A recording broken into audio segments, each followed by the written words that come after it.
Bonjour, nous nous retrouvons dans cette vidéo pour mettre en application les notions que nous avons vues sur le thème de l'organisation comptable. Je rappelle que cette notion, nous l'avons traitée en deux parties. La première partie, nous avons vu les travaux quotidiens et en deuxième partie, nous avons vu les travaux périodiques. Donc aujourd'hui, nous allons traiter le cas de l'entreprise Macaron. Donc c'est une entreprise qui a établi la balance de ses comptes arrêtés au 30 juin. On vous demande de présenter le bilan au 30 juin ainsi que le compte de résultat semestriel. Alors je précise que l'énoncé de cette application se trouve sur mon site. Vous avez l'information dans la barre de description. Alors on vous fournit donc la balance ainsi que le tracé du bilan et le compte de résultat de l'entreprise. Alors je fais juste quelques petits rappels par rapport à la notion de balance. Donc la balance, c'est un document important pour l'entreprise. Il est produit soit mensuellement, soit trimestriellement selon l'activité et le besoin de l'entreprise. C'est un document qui récapitule tous les comptes utilisés par l'entreprise. Ils sont classés dans un ordre croissant avec une indication de leur numéro de compte, de leur intitulé. Ensuite, nous trouvons les sommes du débit, les sommes de crédit de chaque compte, ainsi que les soldes débiteurs et créditeurs de chaque compte. La balance est un document important dans la mesure où elle permet à l'entreprise de vérifier le principe de la partie double. En l'occurrence, elle vérifie donc l'égalité entre le total débit et le total crédit, donc c'est le principe de la partie double, ainsi que l'égalité entre les soldes débiteurs et créditeurs. La balance est aussi un document important puisqu'elle donne un ensemble d'informations sur l'activité de l'entreprise. Donc à partir de ces comptes, on peut comprendre l'activité, on peut connaître le chiffre d'affaires, etc. Donc il y a énormément d'informations qui sont fournies à partir de la balance. Alors, pour le travail que nous allons réaliser, donc je rappelle que le bilan, c'est un document qui décrit le patrimoine de l'entreprise et qui peut être établi à partir de la balance, puisque le bilan, il est composé des comptes de la classe 1 jusqu'à la classe 5. Or, ces comptes, nous les retrouvons dans la balance puisqu'elle est classée dans un ordre croissant. Donc on a les comptes de la classe 1 à la classe 7. Même chose pour le compte de résultat. Donc le résultat, il est établi également à partir de la balance puisque les comptes de la classe 6 et la classe 7 figurent dans la balance. Alors juste une dernière précision, c'est que quand on reporte les comptes dans le bilan et le compte de résultat, on doit faire attention, on doit travailler à partir des soldes, mais pas à partir des totaux débits et crédits. Donc ce sont les soldes des débiteurs et créditeurs qui seront reportés donc dans le bilan et le compte de résultat. Alors donc la première question, il s'agit de présenter le bilan. Donc nous allons d'abord compléter le bilan. Donc je rappelle que le bilan, il se compose de deux parties, l'actif et le passif. L'actif enregistre donc l'actif immobilisé et l'actif circulant. Le passif enregistre les capitaux propres, donc c'est la classe numéro 1. Les dettes, donc c'est la classe 1, 4 et 5 s'ils sont créditeurs. L'actif immobilisé, c'était la classe 2, j'ai oublié de le préciser. L'actif circulant, c'était la classe 3, la classe 4 et la classe 5 lorsqu'ils sont débiteurs. Alors, commençons donc par les capitaux propres, puisque la première classe ici, c'est la classe numéro 1, qui va se retrouver au niveau des capitaux propres. Donc, je réalise au fait cette application sur Excel, parce que Excel, il est facile pour faire les calculs et pour insérer des formules de calcul. Alors, pour retrouver l'intitulé du compte Donc je saisis le symbole égal et je vais chercher l'intitulé capital, donc qui sera validé au niveau du passif. Alors je fais la même chose pour retrouver le montant. La formule commence par égal et j'indique qu'il doit aller chercher le montant ici, donc en validant par entrée. Donc voilà pour le capitaux propre.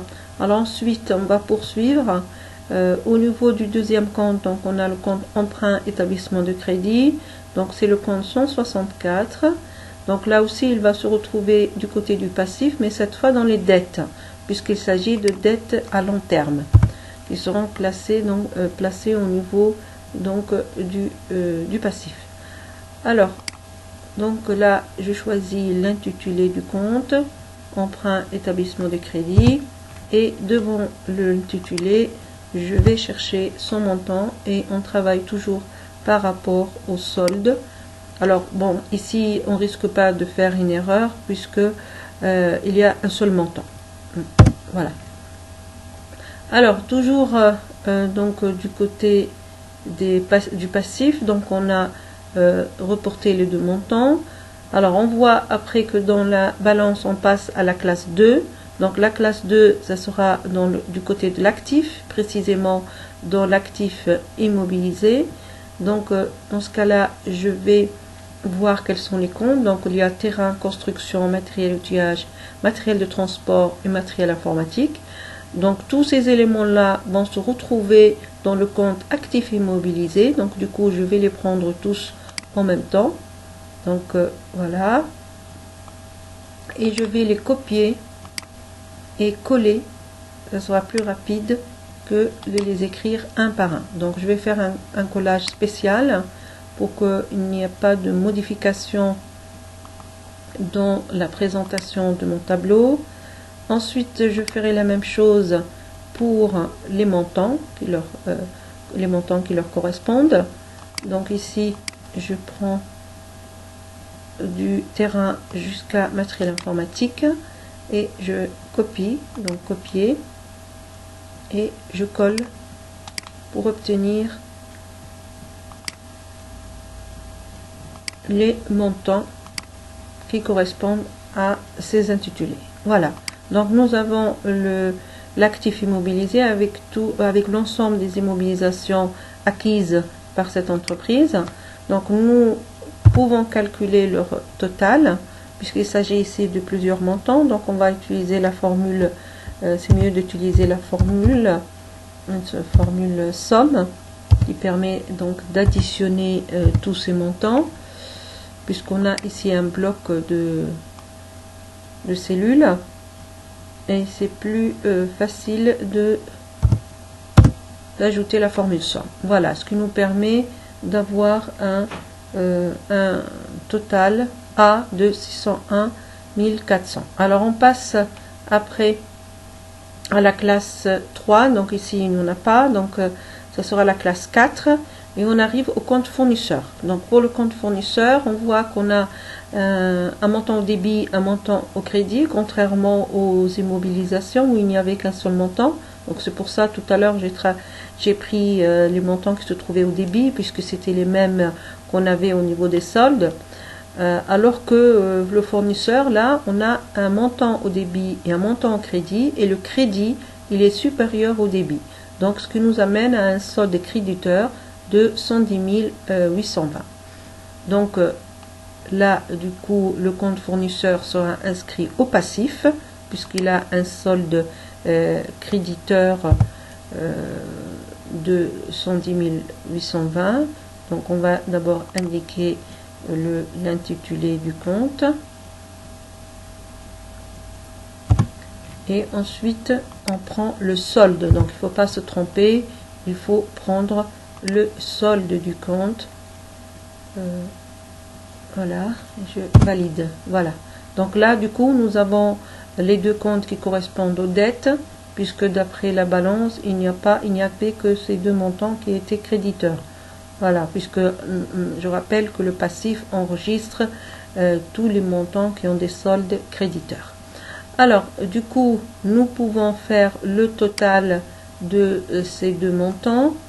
Alors ici on n'a pas besoin de la formule somme puisqu'il y a juste deux montants. Donc il suffit de cliquer sur cette cellule, d'ajouter le symbole égal et rajouter la deuxième référence de cellule. Donc voilà, nous obtenons le total B. Alors on poursuit, après on est toujours dans la classe 4. Alors la classe 4, on a le client. Donc le client, on a un montant au débit, un montant au crédit, et le débit il est supérieur au crédit. Donc on obtient un solde débiteur de 139 320. Donc on va faire la même chose, mais cette fois il sera du côté de l'actif, puisqu'il a un solde débiteur. Donc égal, je prends l'intitulé du client ici, et devant je reporte le montant qui est au débit. Donc il ne faut pas se tromper, c'est le solde que nous prenons. Nous travaillons avec le solde. Alors, même chose, là, donc là on a fini avec la classe 4, on passe à la classe 5. Donc c'est le compte banque, on voit qu'il a un solde débiteur, hein, puisque le débit est supérieur au crédit. Donc il va se retrouver du côté de l'actif. Alors il faut savoir que le compte banque peut aussi se retrouver parfois au passif. Si le compte est créditeur, si l'entreprise a un compte à découvert en banque, il peut se retrouver avec donc le compte banque au passif. Voilà, donc là j'indique le montant du débit du solde, donc il est là, voilà, et je valide. Donc ensuite, après nous avons le compte caisse. Donc le compte caisse, alors le compte caisse il est toujours débiteur, en revanche il ne peut jamais être créditeur. Donc là on voit que le débit est supérieur au crédit, on a un solde débiteur de 5850. Donc d'abord je valide l'intitulé, et s'il veut bien le prendre, caisse.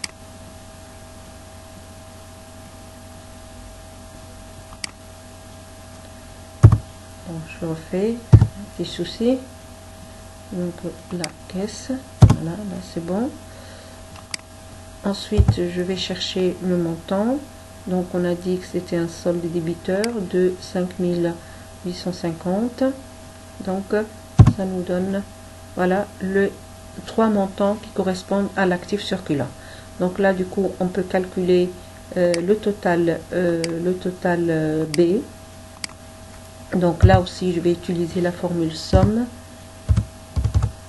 J'ouvre une parenthèse, je choisis mes cellules, je ferme la parenthèse et je valide. Voilà, donc nous avons le total de l'actif circulant. Maintenant nous pouvons calculer le total A plus B.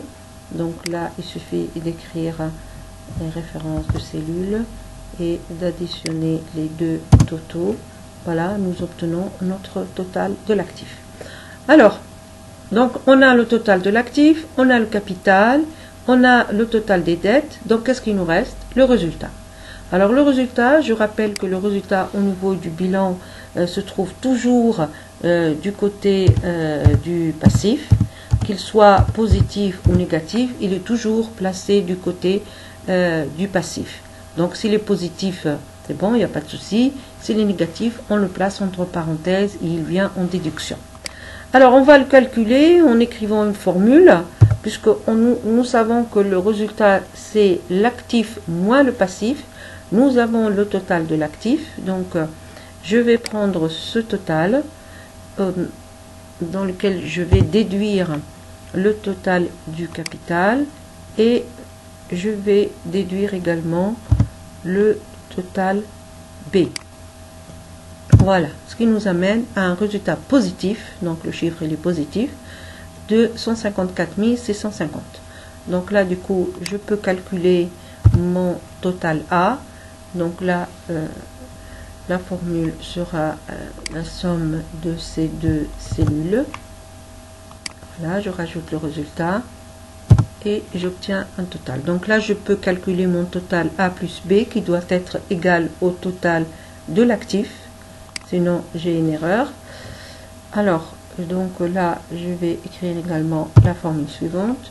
Donc, total A plus total B.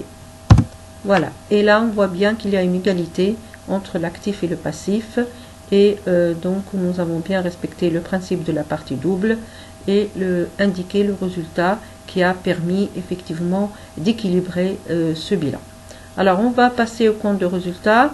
Alors, je rappelle que le compte de résultat se compose donc des charges des produits avec différents éléments qui sont mis en évidence, tels que les éléments d'exploitation, les éléments financiers et les éléments exceptionnels.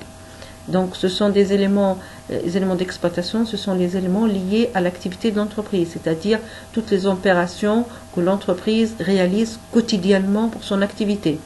Les éléments financiers sont tous les éléments qui sont liés à les opérations avec la banque. Et les éléments exceptionnels, ce sont des éléments qui n'arrivent pas souvent, qui peuvent arriver exceptionnellement à l'entreprise. Alors, nous revenons donc à la balance et nous allons regarder le bas de la balance, c'est-à-dire qu'on va s'occuper que des comptes de la classe 6 et de la classe 7. Alors, nous regardons les comptes, donc nous remarquons déjà qu'il y a un seul montant, donc ça nous facilite le calcul, il y a juste ce total qu'il faut reporter, donc il n'y a pas de solde à vérifier. Ensuite, tous les comptes qui sont utilisés ici, achat de marchandises, achat non stocké, location, prime d'assurance, publicité, frais postaux, rémunération, correspondent au fait à des éléments d'exploitation. Ce sont au fait des charges d'exploitation. Donc nous allons les regrouper tous et nous allons les indiquer au niveau de la rubrique donc charges d'exploitation. Alors, donc ici, je vais prendre achat jusqu'à rémunération, voilà.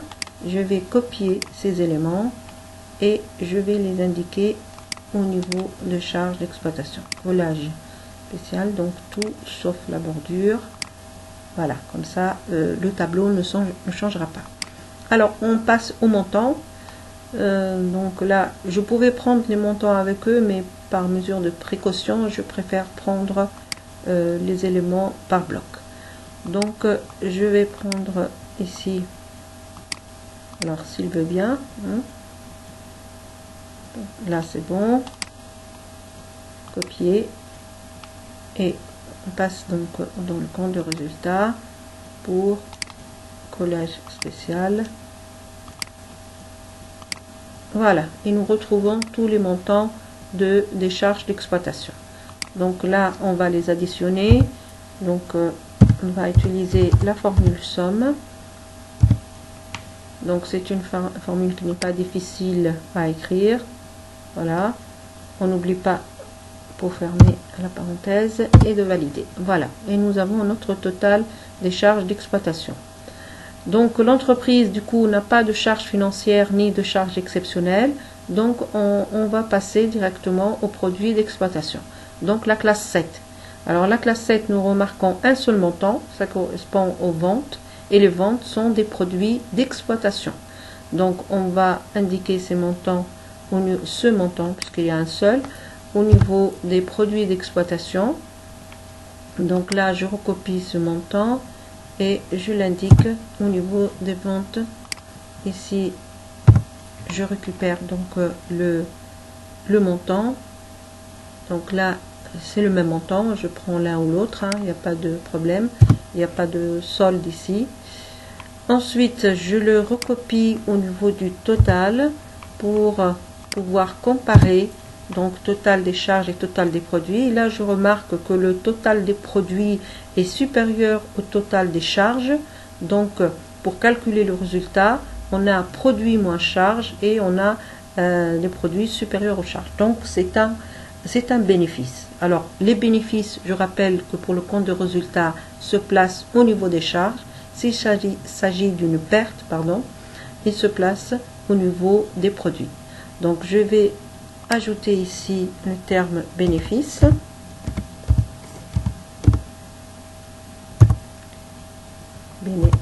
bénéfice et je vais calculer à l'aide d'une formule le résultat. Donc puisque les produits sont supérieurs là, je commence par les produits et je déduis les charges. Donc je déduis le montant et ainsi j'obtiens donc le montant du bénéfice. Ainsi je peux calculer le total final qui est égal à ce montant plus le bénéfice. Voilà, parce que là aussi le bénéfice il vient équilibrer le compte de résultat pour avoir une égalité entre le total des charges et le total du crédit. Alors, il y a quelque chose que vous devez remarquer, c'est que nous obtenons le même résultat au niveau du bilan là, et du compte de résultat. Voilà, et c'est normal, hein, c'est ce qu'on doit avoir. Hein. Sinon, si nous n'avons pas cette égalité, c'est qu'il y avait une erreur quelque part, c'est que le calcul a été faux ou on a mal reporté un montant. Donc là, on a bien trouvé le même résultat au niveau du bilan et du compte de résultat. Donc, nos calculs sont bons et nos résultats également. Voilà. Donc, nous avons répondu aux deux questions. J'espère que vous avez compris. Si vous avez des questions, n'hésitez pas à les poser. Si vous avez aimé cette vidéo, n'oubliez pas de liker ou de vous abonner. Merci, au revoir.